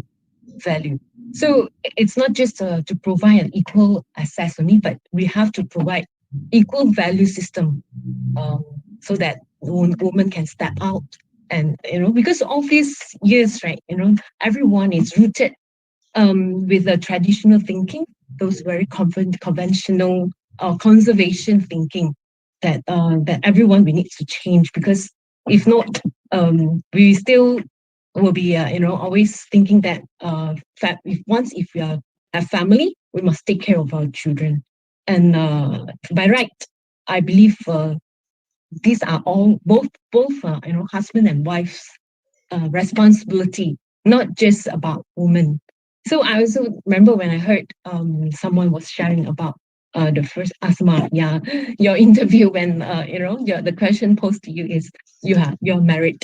When are you going to have children? So I was thinking, I believe the same question should have also call out or ask your husband if let's say he were to be in the interview. So because a family is actually formed by husband and wife, mother and father. So I think both also shall take the same responsibility to take care of our children. And of course, it's actually I think what we can do right now is to provide and create a conducive environment for a lady or for a woman to work, or to say even to get the education in university. So then another thing is to improve our implementation of the policies. So if let's say we improve, or if we implement those policies that can actually help to let women not just to step back, but also able to stand out and voice out, I think this will change slowly. The environment will change slowly, and the perceptions of everyone will change slowly, and then the gender equity will be able to achieve. Thank you, I'm Chi Ching. Thank you, Architect Chi Ching. Now, with that note, I'll pass it over to Wincy for the Q&A. We'll open up the floor, and any questions could just flow in. So, Wincy? Yep. Hi, everyone. Wincy here. Let's move on for the Q&A. Any question from the floor, you may raise your hand and I will invite you to question.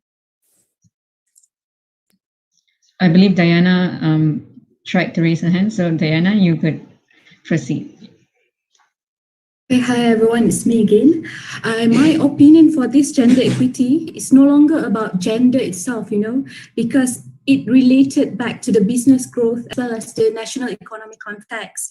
And my experience with Intel last time, because I branched out, they had weekly course in order to teach the people itself, the employers or employees, to understand the mutualism with regards to the gender. And the last question would be, I believe that many architects are moving towards gender equity. And I just want to know what kind of changes do you feel within your organization itself? That's it. Thank you. Yeah. Dr. Tampei, I saw you raising your hand.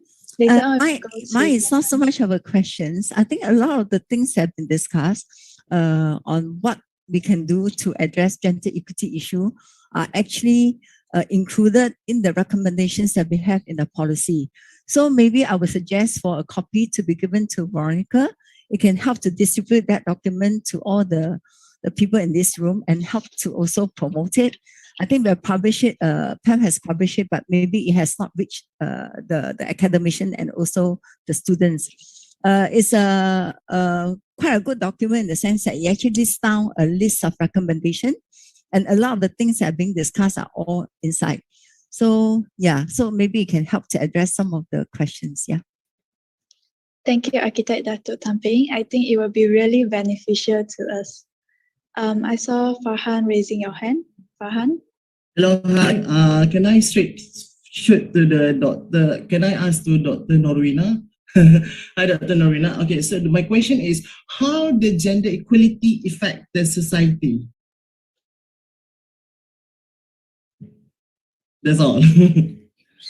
It's a very broad question, so I'm not so sure how to answer that directly. If you're just talking about more on architecture, perhaps I could say that, I think rightly, I think your members talk about bringing education in. Yes, it has to start from home. Okay, so it has to start from home. So no more are you asking your sisters or your mother or your wife washing or cooking, I think if you think, I watched that when I was younger. I watched my parents or my grandparents or my uncles, aunties doing that. What I do is that, okay, I'm not going to be the one who's going to be in the kitchen. So what happened to me now is that, okay, when I got married, of course I didn't marry at school. Okay, I married after that. Okay, but this is okay. I don't cook. So what I do is, I have a maid, so I can pay my maid to do the cooking so that I can take care of my children. All right. So I have 7 children. Okay. Now you see, and I'm still working, and I think it upon me that I have to be professional, so whenever I work in public works, but I don't work in private sector. I work in public works where we have more or less still a strenuous work. So I don't make it an excuse. Okay, I do not make my family as an excuse. But of course, but when I become the boss, okay, as a woman, I become a boss, and I have to make sure that I understand my workers. So if I have female workers who have problems with, say, taking care of children, so I just call them in the room. Okay, this is how you do it. And so that when you have to still come to work, but this is how you do it. So meaning that you do not show any regression in jobs, you still can perform whatever your performance or your what it is your personality as a woman. Okay, so, and this I brought up throughout my work as an architect in public works, that I even chair meetings. Again, I've even brought my baby to a meeting. I sit at one side because I'm still breastfeeding this child. So and all the rooms are with male engineers. So we make it as it is our right. We still work, we still perform, we still have a family life. Okay, and we do that also in university, where we have you have students that are married and with children. We create like a small creche, like a play place, so they can put the child there while they do the work. So it is about accommodating. Okay, and remember, I think you all being students, and you have read a lot of research papers, perhaps, that talks about a happy workplace makes a happy staff, and you produce better. So productivity comes with that. And I have good bosses throughout my stay, and that's how you can actually grow above and get recognition and respect for what you do. Okay, so like at work, don't be stay in your place and work comes to you. No, you search for it. Okay, you search. You finish the job. I think like what Alice was saying. Don't wait. Go ask. So I go to the boss and say, I have done my job. What can I do next? And because of that, you get lots and lots and lots of jobs. Come back to your friends. Doesn't matter whether it's male or female. And you get it done because they know you can get it done. That's why they get a job. I think I'll stop there. At least there's something to say. Thank you. Thank you, Architect Novena. Yeah. Okay, so we have Architect Alice. Perhaps you would like to answer Diana's question too. Diana, would you like to recap? Yes, I can still remember questions. It's okay. All right. Actually, my hands put out actually to answer a question. Okay. It's very simple. For practicing architects, I mean, you will soon experience that as a first fresh graduate architect with no experience. Then slowly you're moving into the intermediate and then to the seniors level. So I'm actually going through all this process. The most important thing is actually as a start as a learner, because what you learn from universities is totally different from the actual community and the society for all of you here and to all the participants listen here. So the most important keywords is to me, I still carry until today, is never ever stop learning. Many things we don't know. Until today, I admit I still have certain things I don't know, and there are so many things keep on coming to us. So as a seniors architects to guide all the, I have my own team. So each of the team that actually assigned to me, I have to start to actually find out each of the personality, even though they can be the assistant architect with the part 1 or they are doing their internships, or they could be with the graduated with part 2, but each of them have different individual characters and attitude. Some could be very outspoken, some could be very passive, they don't talk, but they are good scholars in their education. So when we identify their characters and attitudes, right? So that is what I'm doing. I will communicate with them. This is again back to what Gary said, that either by text, by this. I found people that they are not good in communicating. But when you're texting with them, oh, fantastic. They can even joke. They are very fantastic. If they can actually bring that part of them into the realistic facing people, that would be excellent, but they cannot immediately do that. So how to actually help them is actually to encourage them, communicate more, and then finding actually what is the things that they desire inside, and we help them to bring that things out. So this is in all my teams that I start to identify everybody's, and I go after each of the individual and their characters, and I'll encourage them. Even I've faced some of my team members before. They say I have no intention to take ARs, the Part 3's architect's license. But after they follow me a year after, then they say, yeah, they registered themselves. Oh, that's good, because I keep on encouraging them. So sometimes they follow me to the side, to the meetings, on the way back, going to the meetings. That's the conversation start. I don't think they will talk to you, but we always start, So break the ice, slowly to everybody's open their heart, then you can talk heart to heart. That's very important. And then final one is actually I want to borrow Dr. Paying's the stool story. Either your height, you need a lower stool or higher stool, but the most important keyword is you yourself must step on it on top of the stool. If you don't step on it, I give you the stool right just for you to get the seam. Nobody can help you, right? So we are here to assist everybody in kind, to assist with sharing. But individually, each of the person that you must have confidence for yourself and step on the stool and get the same sightseeing as everybody can see. So that's the keyword, Thank you. Thank you, Architect Alice. I have a few words with her before she's really motivating. Okay, next we have Edwin. Edwin, the floor is yours, Edwin. Hi, Edwin here again. So, I think previously, I think Dato Tan Pei-Ying was like I think you mentioned that there was a policy documented for in promoting gender equity in offices, right? And I think it's pretty nice to have like that documentation or that policy so that people can actually, the firm can actually start using it as a guideline to actually practice better, gender equity and stuff. Which is nice, but I kind of like wonder. I'm quite curious that how do we actually ensure that it's going to be implemented in different firms out there, or especially in different other industry? Like, yeah. Yeah. Actually, PAM have promoted this policy to all our members to encourage for them to actually adopt the policy. But of course, PAM doesn't have any authority. We can only promote. If you look at overseas, like in Australia and even I think even in England, they are promoting gender equity and try to make it a law. Sorry, somebody was trying to. I think it's by accident. You may. Okay. Continue. Yeah. So the other way is to make it a law, right? Of course, this is something that we need to work with the government. But like in Australia, they are also talking about even making a law to have ensure gender pay, and they even make it a gender equity policy as part of the law. So eventually, we hope that we can move towards that direction. But on the longer term, rather than using law to force us to do it, I really think that education and having a change of mindset is a more sustainable way of doing it.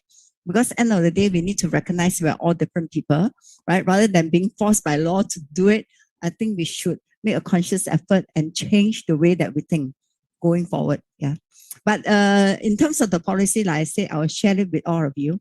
So it has got a set of recommendation and a guideline on what needs to be done to encourage the retention of women in the profession. It does not apply to other professions, but it's basically the recommendation is more towards the architectural profession. And if you go to Australia, there's another website. They also talk about, equity in practice, to talk about how to introduce flexible working hours, how to ensure equal pay, how to ensure we provide facilities to support female. And we recognize that the female will need to go out of the profession to have a family, but you want to bring them back when they are ready to come back. Currently, there's no system to encourage them to come back, right? Especially with the CPD points and all those things. So even in PAM, we are looking at providing facilities to encourage female participations in our activities. And actually, this pandemic, to a certain degree, has changed her perception. Now, working from home doesn't seem to be such a, unacceptable practice. So in that sense, that people are accepting a more flexible working hour going forward, which I think will help to be more inclusive.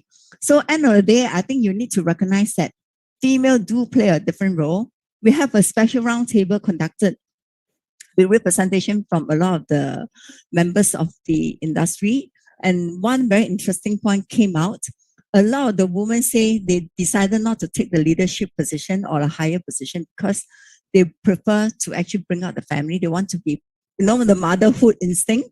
So sometimes it's by choice, not because they were being discriminated, but it's actually by personal decision. But after the children are a bit older, they find that it's very difficult to come back to the profession. So we want to provide an easier pathway to retain them. And now with the online CPD, they can actually, take care of the children and still attend CPD online. So this is something that PAM is also looking at going forward, to have a hybrid platform to encourage female architects to come and attend all the programs online. So at the end of the day, they can still comply with the CPD points, so they don't become isolated from the profession. This also happens to America. You'll be surprised, America, the licensed architect is only 16%, even lower than Malaysia. A lot of the problem is because they do not have proper childcare facilities. So when female leave the profession, they find it very difficult to come back. Yeah. All right, thank you, Dr. Tan Pei Ying. It's about time, so thank you everyone for joining us for today's online sharing and roundtable session. I hope you all actually enjoy it and also gain a lot of insight. It's really an eye-opening sharing and actually quite beneficial to a lot of the next generation. Thank you, moderator, panelists, and also participants. Thank you for giving us this interesting and also eye-opening sharing, as well as the useful advice to the students and also young architects. I have an announcement for tomorrow. We also have a Archidex roundtable session, 4th November, Thursday, with the theme Beyond Limits. We have invited Mr. Muhammad Faizah, who was a 3D designer and also visualizer, as our speaker. So this shall marks the end of our session today. Thank you everyone for joining us today. Hope to see you in the next session. Sorry to interrupt. Actually, there's one message that I want to give. Our committee, the door is always open. We want to engage with the students. So don't take this session, end of the session, and you depart. So do come and connect with us. Our doors are always open. So get in touch with PAM.